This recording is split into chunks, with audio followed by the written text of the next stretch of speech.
বিসমিল্লাহির রহমানির রহিম। প্রিয় ভিউয়ার্স, আসসালামু আলাইকুম ওয়া রাহমাতুল্লাহ। আলহামদুলিল্লাহ, আমি ৫টি ছাগল দিয়ে একটি খামার শুরু করেছিলাম। ৪টা বাচ্চা হয়েছিল, একটি বাচ্চা যাই হোক মারা গেছে। এখন ৩টি বাচ্চা আছে, ২টি বেশ বড় হয়েছে।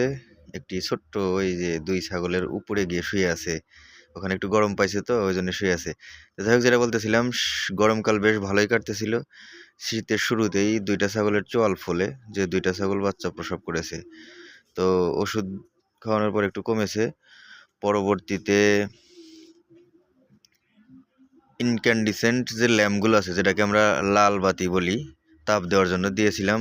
বেশ ৩-৪টা বাতি দিয়েছিলাম, কিন্তু সেরকম একটা রেজাল্ট পাচ্ছিলাম না। পরে আমি এই ইনফ্রারেড টেকনোলজির একটি ২৫০ ওয়াটের বাল্ব দেওয়াতেই আমার ৫টি ছাগলের জন্য বেশ আরামদায়ক একটা পরিবেশ তৈরি হয়েছে। আপনারা দেখতেই পাচ্ছেন, সুন্দর শুয়ে আছে। ওদের শীত লাগে নাই, ওই জন্য কিন্তু সুন্দরভাবে শুয়ে আছে। আগে দেখতাম দাঁড়িয়ে থাকতো, গায়ের লোমগুলো দাঁড়িয়ে যেত। যাই হোক, আলহামদুলিল্লাহ, এখন খুব সুন্দর আছে।